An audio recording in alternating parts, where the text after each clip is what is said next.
All right. Amazing. Shabbat shalom. So in Midrash Halacha, it says not to teach within 12 miles of your teacher. And I think that's impossible in LA. So I'm about to break halacha. So um, in front of you, you have two sources from Pesachim in the Talmud. And we're going to look at them because they speak to me specifically as a songwriter, musician, and creative about two sides of a spectrum. And so I want to lay this out, and then I want to discuss this and hear from you, and we can pick it apart. So jumping right in, the rabbis are having a discussion here about the meanings of the introductions to Tehillim. So there's a number of intro lines as we read Psalms, and we're going to focus on two here. Two that are a mirror image of each other, LeDavid Mizmor and Mizmor LeDavid. So, the Gemara says, LeDavid Mizmor means, when a psalm begins with, for David a song, Melamed shesharta alav shechina ve'achar kach amar shira. So it teaches that the divine presence, the Shekhinah, first rested upon David, and then afterwards he sang the song. Okay. And then the Gemara tells us the flip side. Mizmor LeDavid.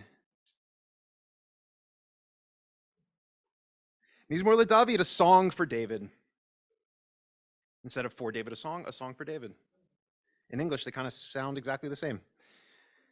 But in Hebrew, Mizmor LeDavid, this teaches that he first recited a song, and then after he sang the song, the Shekhinah, the divine presence, came and rested upon him. So, two different experiences for David, King David, writing one of the Tehillim. Now, the first one, to me, seems like a moment, and tell me if any of you have experienced this. First off, how many here are songwriters, writers of any sorts, creatives of any sorts, that you put out creative materially in your lives? Many of us are. And to me, this speaks of the moment when you sit down to create and the entire creation is already formed in your mind. When I've had moments when I have written a song where like I sit down with my guitar and the song is already fully written in my head and it just flows, just pours out without much generative toil, so to speak. The second one, Mizmor LeDavid, to me reads as the complete opposite.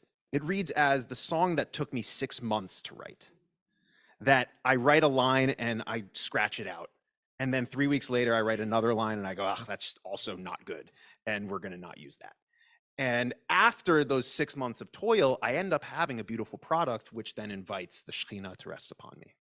So too with David, I can assume maybe through what the Gemara is telling us here that David might have experienced his own songwriting along that spectrum. And so I have a question. A, does that resonate with you? B, do you see these instances of Mizmor LeDavid and LeDavid Mizmor as that spectrum? Or if you see this differently, I'd actually love to open it up to the room to other ways you might interpret these two sides of songwriting that the Gemara poses to us. I see in the back, yes.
When is the Shekhinah not with you? Yeah.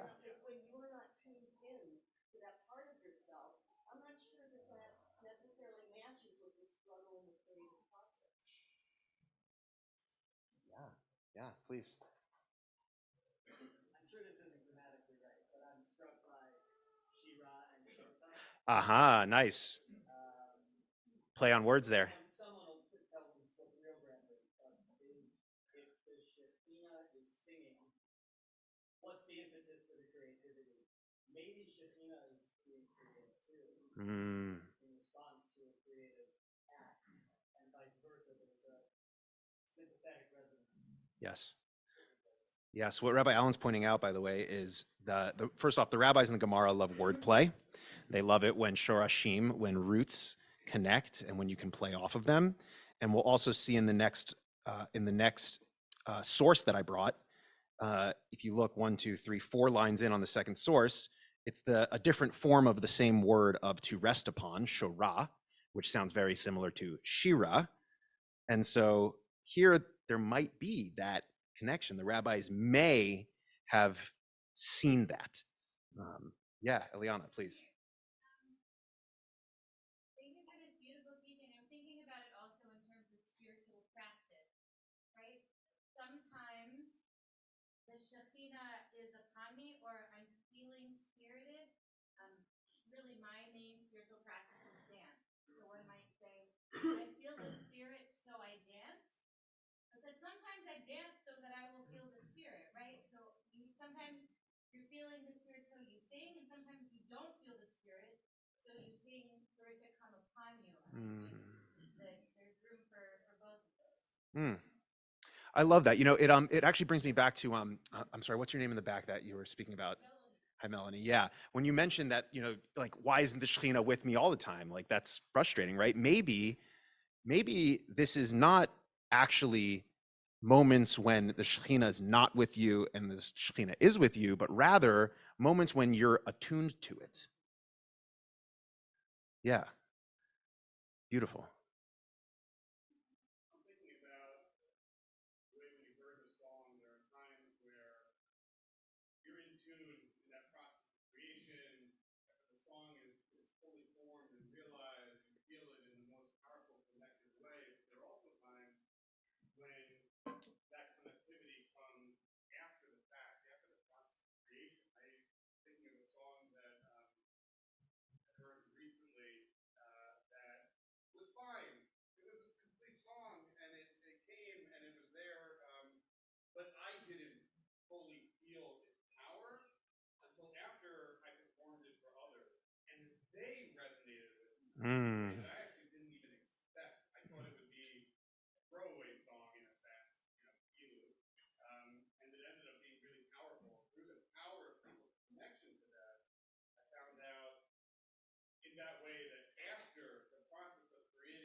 Through the experience of others experiencing what you created, then brings the Shekhinah upon.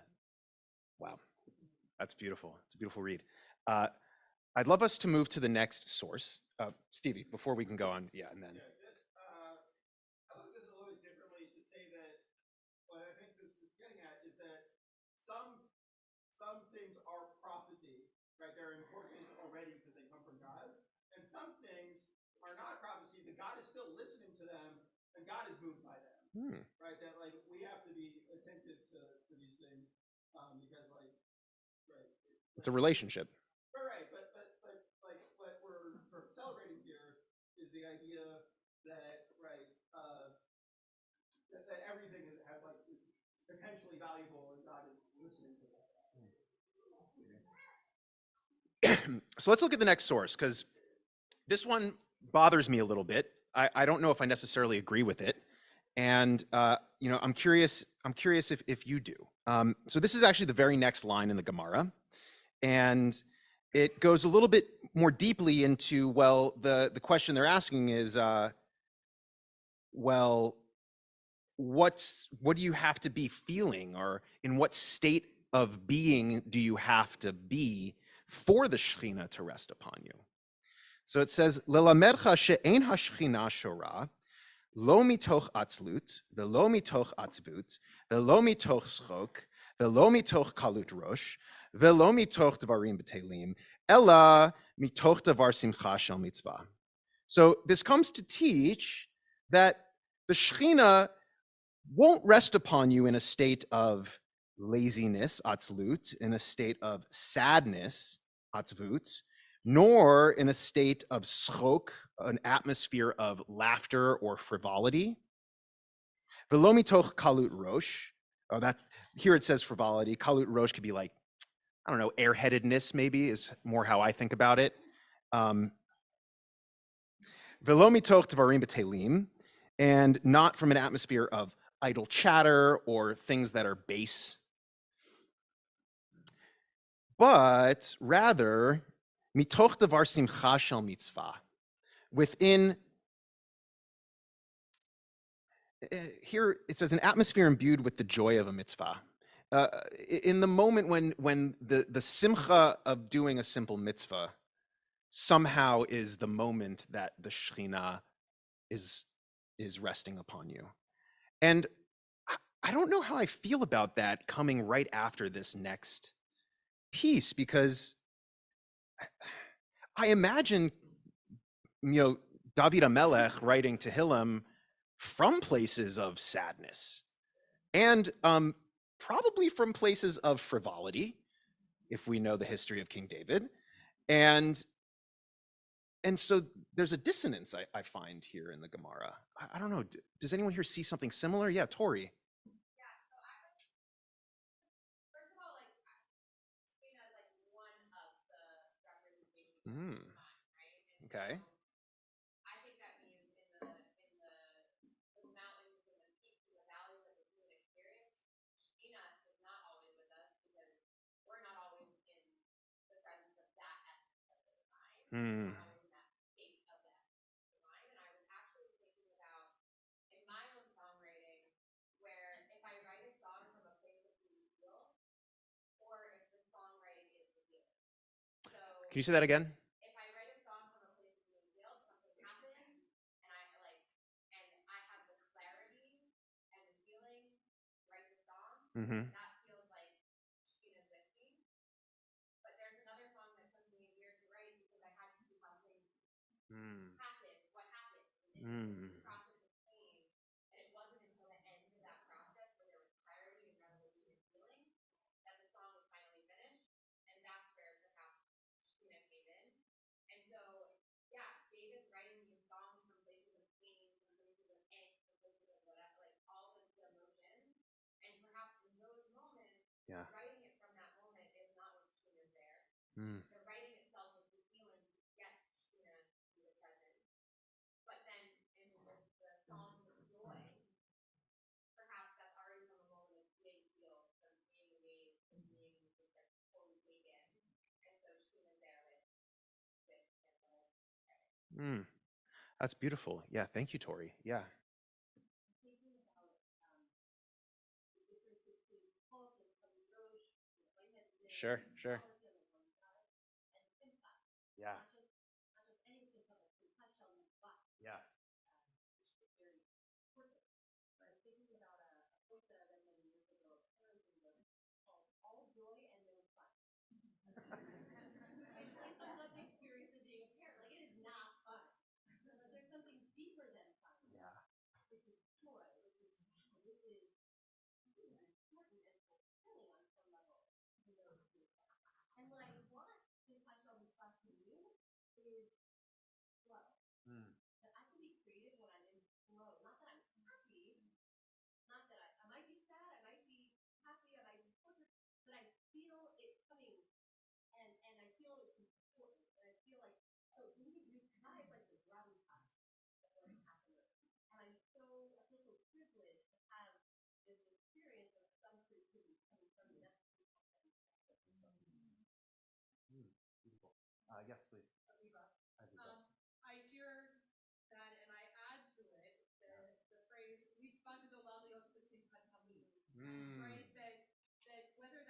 Can you translate that for everyone? We should always strive Yeah. to be in simcha all the time. Yeah. But it's not necessarily a reality. And I think back to the opening verses that you shared before with Rabbi more as this, the ideal would always be for one category. It's not our reality. And that's also reflected in the different openings that are offered. Yeah. Yeah. Aviva. Aviva to Aviva. And I just am struck about this tension that we were talking about, how Shabbat is Kava and Kavanah, and how it's also similar here about the Psalms, which believe that David wrote. We don't look at one of them and say one is better than the other. They both have validity. And I think about it with Kava and Kavanah.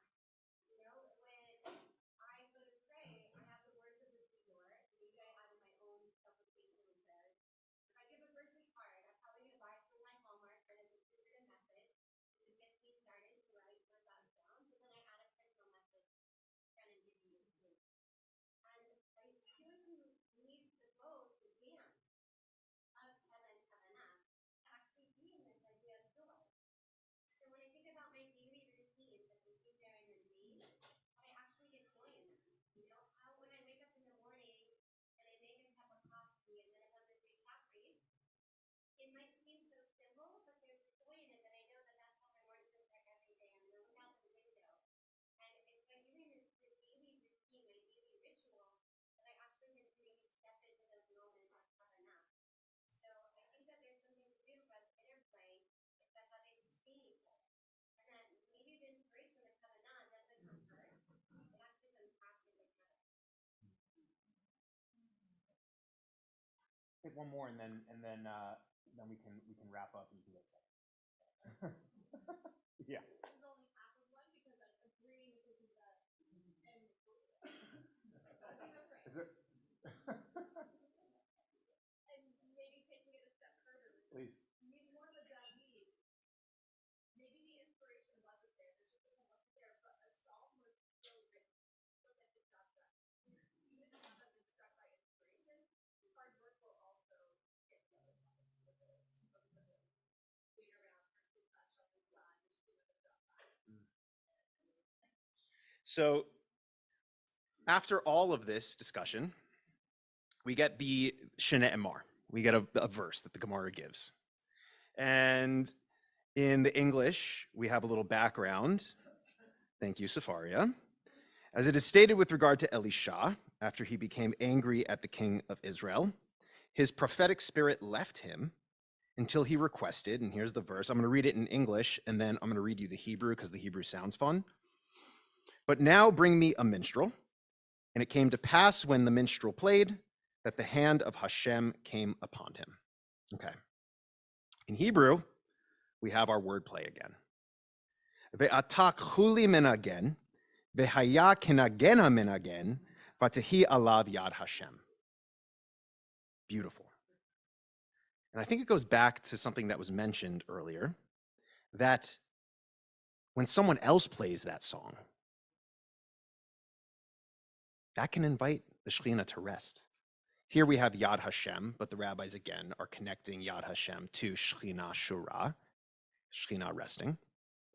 And so we learn here that it is potentially a both and, meaning we can have those moments individually of creation of, wow, I just wrote this incredible song in 2 seconds. The Shekhinah must have been with me.